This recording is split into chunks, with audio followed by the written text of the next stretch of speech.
Rota 66.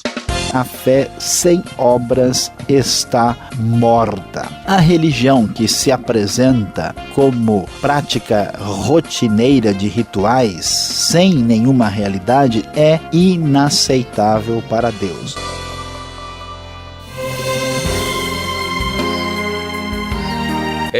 Quem é vivo sempre aparece. Eu sou Beltrão e esse é o seu programa de estudo bíblico Rota 66.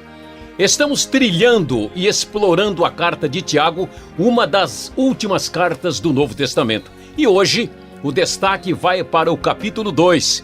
E o professor Luiz Saião fala sobre o assunto protesto contra a discriminação e a falsa religião. Você sabia que a fé não é complacente? Fé é ação. Quando você tem fé, você se mexe, você participa e modifica o que está parado e morto. O que vale mais? Ter obras ou ter fé? Vamos pensar sobre isso?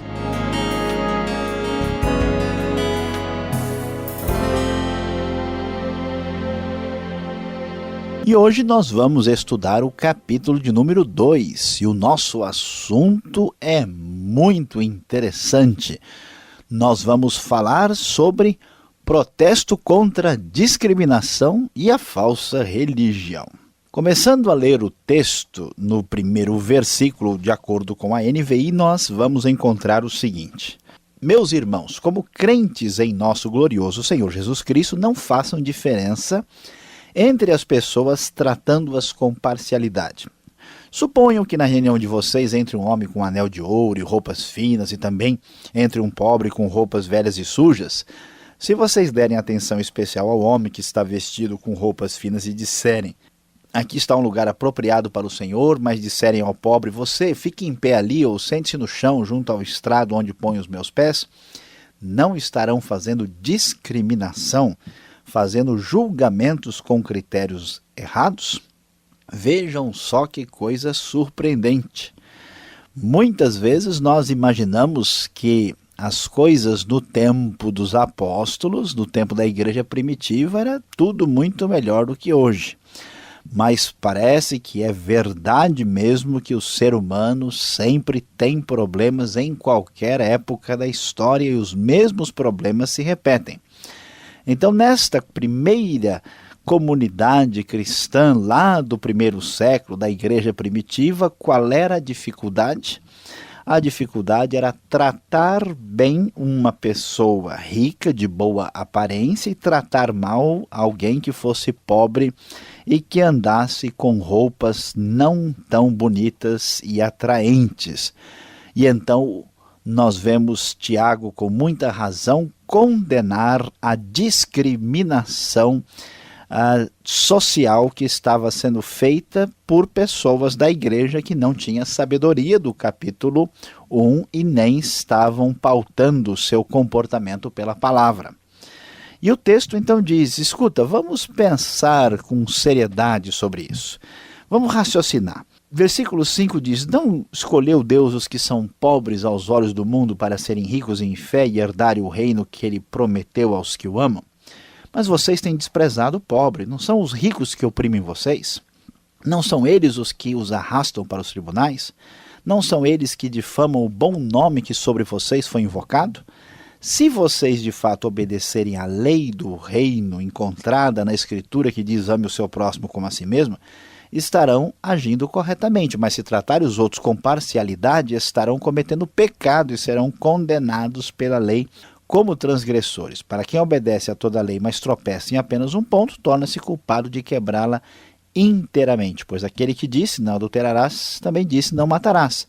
Se você não comete adultério, mas comete assassinato, torna-se transgressor da lei. O texto é muito forte, o texto bíblico é claro e diz: escuta, vocês não são incoerentes? Vocês não estão percebendo que vocês estão bajulando os ricos, quando, na verdade, a maioria deles, por confiarem nas próprias riquezas, nem se preocupam com o reino de Deus? E a maioria dos que estão seguindo o Evangelho de Cristo são pessoas pobres aos olhos do mundo e são ricos apenas para com Deus?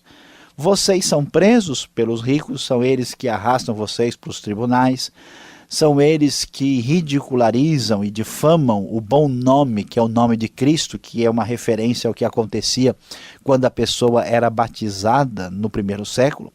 Então vejam que a lei de Deus, a lei do Evangelho, que se baseia lá já no Antigo Testamento, a citação de Levítico 19:18, você deve amar o próximo como a si mesmo e não tratar ninguém com parcialidade, fazendo diferença e discriminação. E o texto é muito sério porque ele diz, olha, o Deus que disse que a gente deve amar o próximo é o mesmo que disse que a gente não deve adulterar e não deve matar. Portanto, quem pratica discriminação, quem pratica a parcialidade, a injustiça no tratamento com os outros, é semelhante a quem adultéria e assassina. Por isso, isso é muito grave. Então, hajam de acordo com a lei, aquele que vai ser julgado pela lei da liberdade, porque será exercido juízo sem misericórdia sobre quem não foi misericordioso. A misericórdia triunfa sobre o juízo, ou seja, procurem pautar a vida de vocês com misericórdia, porque se formos muito duros com os outros, muito severos no nosso julgamento, isso também será uma realidade que se voltará contra nós. Qual é o problema real que está por trás da questão discutida no capítulo 2? Uma atitude que é incoerente com a fé. Ou seja, eles dizem que devem amar os outros, mas estão seguindo critérios do mundo, julgando as pessoas pela aparência e valorizando as riquezas passageiras. Então o problema é que há uma falta de conexão entre a fé e a prática da fé. Por isso, o versículo 14 vai dizer exatamente tratar desse problema da relação entre a fé e as obras. E o texto, então, de acordo com a Nova Versão Internacional, nos diz: de que adianta, meus irmãos, alguém dizer que tem fé se não tem obras? Acaso a fé pode salvá-lo? A resposta a essa pergunta é claro que não. A fé sem obras não pode salvar. Se um irmão ou irmã estiver necessitando de roupas e do alimento de cada dia, e um de vocês lhe disser: vá em paz, aqueça-se e alimente-se até satisfazer-se, sem porém lhe dar nada, de que adianta isso? Assim também a fé por si só, se não for acompanhada de obras, está morta. Mas alguém dirá: você tem fé, eu tenho obras. Mostre-me a sua fé sem obras e eu lhe mostrarei a minha fé pelas obras. Você crê que existe um só Deus? Muito bem. Até mesmo os demônios creem e tremem. Olha que coisa interessante, né? Quem poderia imaginar que existem demônios crentes? Será que existe um diabo evangélico? Que coisa assustadora, né? Os demônios creem. Agora a pergunta: que tipo de fé é? A discussão aqui está entre a questão da fé ser verdadeira ou não. Existe uma fé que é uma fé morta, uma fé que não vale nada, uma fé sem obras. Existe uma fé verdadeira que é acompanhada de obras e de um comportamento adequado. E existe até uma fé diabólica, que é a fé que os demônios, o diabo também tem, porque ele também sabe que Deus existe, ele sabe que a Bíblia é verdadeira, ele sabe que Cristo é o Senhor, ele não pode apropriar-se da salvação de Cristo, mas de certa forma ele crê. Então crer por crer não significa muita coisa. Então o texto vai nos dizer o seguinte: olha, a fé sem obras não tem valor nenhum. O versículo 20 prossegue e diz o seguinte: insensato, quer certificar-se de que a fé sem obras é inútil? Não foi Abraão, nosso antepassado, justificado por obras quando ofereceu seu filho Isaque sobre o altar? Você pode ver que tanto a fé como as obras estavam atuando juntas, e a fé foi aperfeiçoada pelas obras. Cumpriu-se assim a escritura que diz: Abraão creu em Deus e isso lhe foi creditado como justiça. E ele foi chamado amigo de Deus. Vejam que uma pessoa justificada por obras e não apenas pela fé. O texto então começa a caminhar na direção da comprovação de que a fé precisa ser manifestada de maneira concreta através das obras. E como é que nós podemos ver isso? O grupo é de judeus cristãos e que vai entender perfeitamente o exemplo de Abraão. Abraão creu, claro que creu. Ele depositou a sua fé em Deus, sim, Gênesis 15:6 comprova isso. E ao fazer isso, ele teve a sua fé creditada como justiça, conforme o texto diz no versículo 23. A sua fé se manifestou porque ele, como nós dizemos, ele acreditou em Deus de verdade. Ele pôs assim a sua cabeça a prêmio, ele ofereceu o seu filho, ele se arriscou. Crer significa lançar-se pela fé. Então, o exemplo de Abraão é muito claro. Quer um outro exemplo interessante? Veja um exemplo importante da grande heroína de Jericó. É Raabe, a prostituta. Talvez a referência a ela é para ainda humilhar essas pessoas arrogantes que se acham superiores aos outros. Não foi ela justificada pelas obras quando acolheu os espias e os fez sair por outro caminho? Assim como o corpo sem espírito está morto, também a fé sem obras está morta.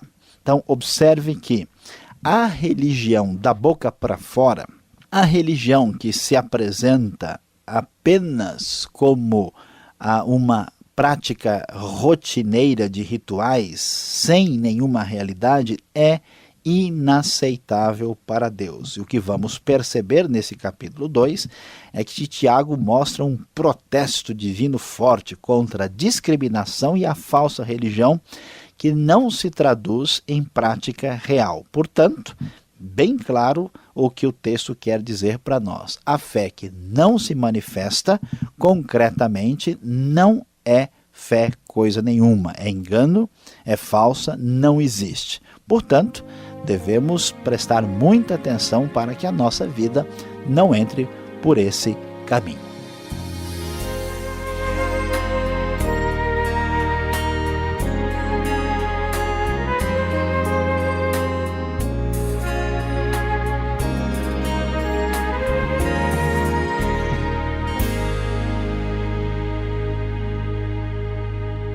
Você acompanha o programa Rota 66, o caminho para entender o ensino teológico dos 66 livros da Bíblia. Nosso tema de hoje é protesto contra a discriminação e a falsa religião. Essa é a série, Tiago, apresentando o capítulo 2.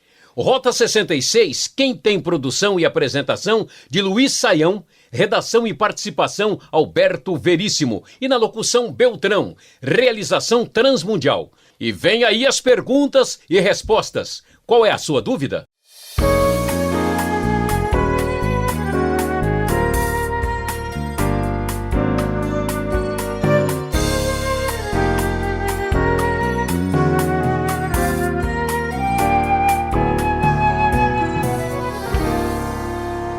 Você que está acompanhando o nosso estudo de hoje, está muito interessante o capítulo 2 de Tiago, tem muita coisa e quantas perguntas sobraram aqui para o professor Luiz Saião. Eu já começo no versículo 1, capítulo 2, Senhor da Glória, o Senhor Jesus. Mas no programa anterior nós falamos sobre tentação e ficou aquela dúvida, Luiz Saião. Jesus ele tinha a mesma natureza nossa, a natureza pecaminosa, por isso ele também poderia cair em tentação como nós? Veja, pastor Alberto, Jesus foi tentado, mas a tentação ela tem dois polos aqui, né? Um é o polo externo, que é o convite para a desobediência, o convite para o pecado. E o outro é a questão da inclinação da pessoa. Jesus não tinha natureza pecaminosa. Do ponto de vista humano, ele era semelhante a Adão. Adão também estava numa situação de total neutralidade. Ele não tinha, né, uma natureza tendente ao mal. Então Jesus foi tentado no sentido em que ele estava fraco fisicamente, com sede, com fome, e foi convidado a desobedecer a Deus por Satanás. Mas Jesus não tinha a questão que envolve a tentação discutida em Tiago capítulo 1. Que é a gente ser tentado pelo próprio desejo mal do nosso coração, que faz a conexão direta com a tentação externa. Então, Jesus foi tentado, mas não com natureza pecaminosa como nós somos, né? Então aí é uma diferença fundamental que precisa ser observada. Muito bem. E a carta aqui de Tiago, ela é muito prática, né? Ela tem assim uma sabedoria muito resoluta. Falando sobre ricos, falando sobre pobres, por que agora que os religiosos, a classe religiosa, gosta ou gostava, né, dessa bajulação de ricos, né, de agradar um pouco mais os poderosos, né? Por uma razão muito simples, pastor Alberto, está em oposição, em contraste com as viúvas e os órfãos que aparecem no final do capítulo 1. As viúvas e os órfãos não podem nos dar nada em troca, então nós vamos fazer aquilo que só Deus poderá ver.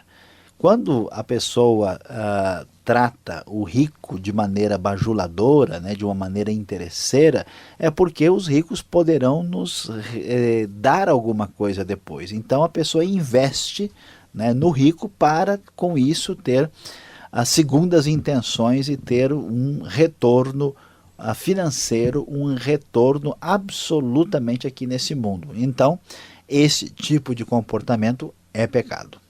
Tá certo. Agora o verso 5 aí chama atenção, porque parece que Deus escolheu os pobres. E se é assim, Deus escolheu os pobres, então nem devemos procurar melhorar muito de vida, deixa ele lá, porque afinal de contas Deus o escolheu, deixa ele nessa situação, não é? Alguém pode pensar que se ele sair da pobreza, Deus deixa de estar do lado dele, né? Mas a ideia não é essa. Aqui nós devemos entender o seguinte: é verdade que Deus escolheu aqueles que não são importantes para este mundo.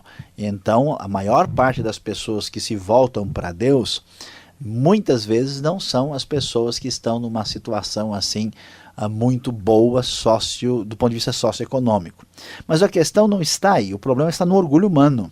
Por quê? Porque é mais fácil a pessoa cair na real e ver a realidade da vida quando ele está em dificuldades. Quando a pessoa está muito bem em todas as áreas, ele se sente ilusoriamente preenchido com o seu próprio poder e força. Mas existem pessoas pobres que são arrogantes e pessoas que são ricas ou bem de vida e que são pessoas que não se deixam dominar pelas riquezas. É importante destacar que na Bíblia o pobre é aquele que depende de Deus, aquele cuja esperança final está em Deus. Por exemplo, Davi, o rei de Israel, ele fala: eu sou pobre e necessitado. E parece que o problema ali não era economia, era uma questão de atitude, né? Então é muito importante destacar essa realidade. E a pessoa deve melhorar de vida e não pode deixar a arrogância tomar conta do coração. Tá certo. O Tiago, capítulo 2, lá no verso 10. Eita lei difícil essa, hein? Você tem que guardar toda a lei, e se tropeçar, um ponto só. E que ponto é esse? O professor vai me dizer agora.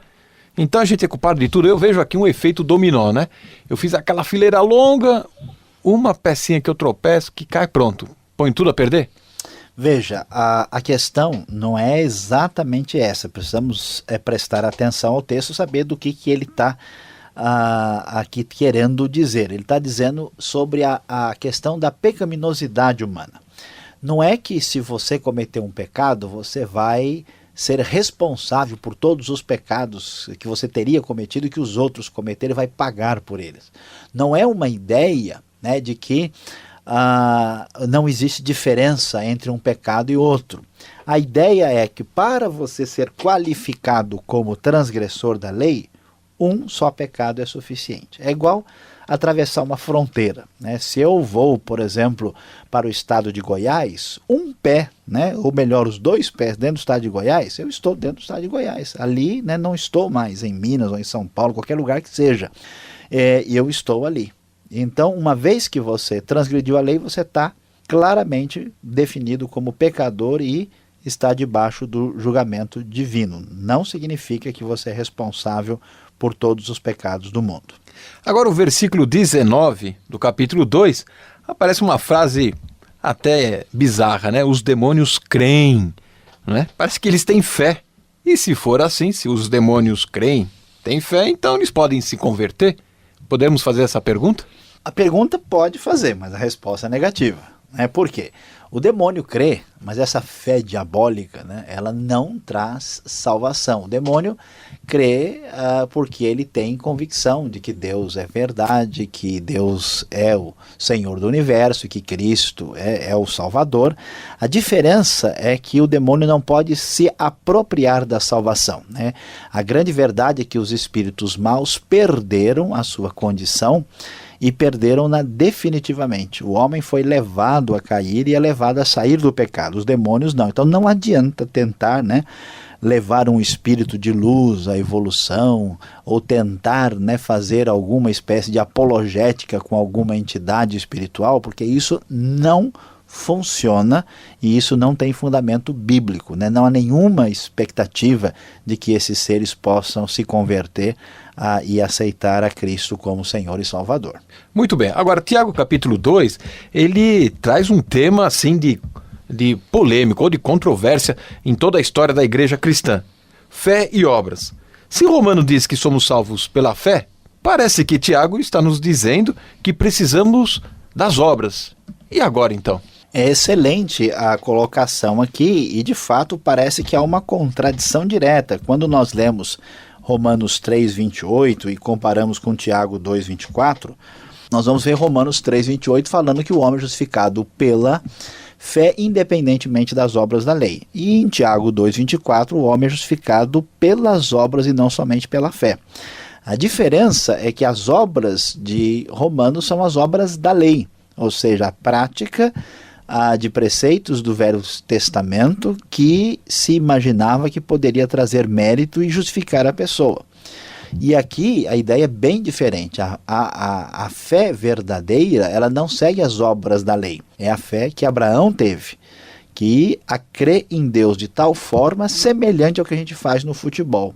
Quando a gente diz que o jogador acreditou na jogada, ele não ficou olhando, contemplando e pensando. Ele se lançou no chão para pegar a bola.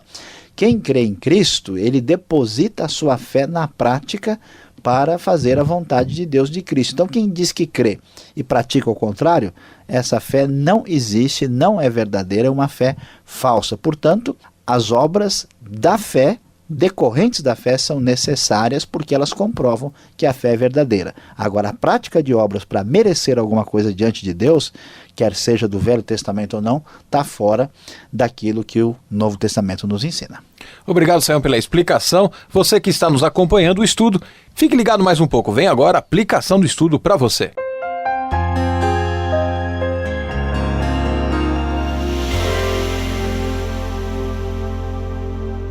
Hoje nós estudamos aqui no Rota 66 o capítulo 2 do livro de Tiago. O nosso tema foi protesto contra a discriminação e a falsa religião. Pois é, e diante do que nós vimos, nós descobrimos que Deus não aceita quando alguém trata uma pessoa de maneira injusta por causa da aparência ou da condição socioeconômica da pessoa. Infelizmente, no nosso mundo de hoje, muitas pessoas são maltratadas por causa da sua cor, da sua raça, da sua etnia, da sua aparência física, da sua altura, de quantos quilinhos ele tem a mais ou a menos, e por outras razões, mas existe uma atitude perversa de destratar alguém por causa da sua aparência física. A Bíblia condena tal procedimento. Até muitos cristãos são discriminados por muitas vezes agirem de maneira diferente do que a sociedade exige e são rotulados e muitas vezes maltratados. A Bíblia condena isso e continua falando no capítulo 2 sobre a importância do relacionamento adequado entre fé e obras. Qual é a palavra que nos ajuda a entender tudo aqui? Coerência é o mais importante. Esta é a palavra da qual você não pode se esquecer hoje aqui no Rota 66. Você deve agir da forma que você fala e que você pensa. O erro era dizer que amava os outros e praticar discriminação. O erro estava em dizer que tinha fé, mas não mostrar essa fé pelo comportamento, pela prática. Não se esqueça, Preste bem atenção, isso é que é importante. Coerência é a palavra para a nossa prática no Rota 66 de hoje. Ah, que pena, o Rota 66 está terminando. Vamos parando por aqui, porque o programa Rota 66 volta nessa mesma emissora e horário. Espero por você, hein? E visite o site transmundial.com.br. E um forte abraço e até o próximo Rota 66.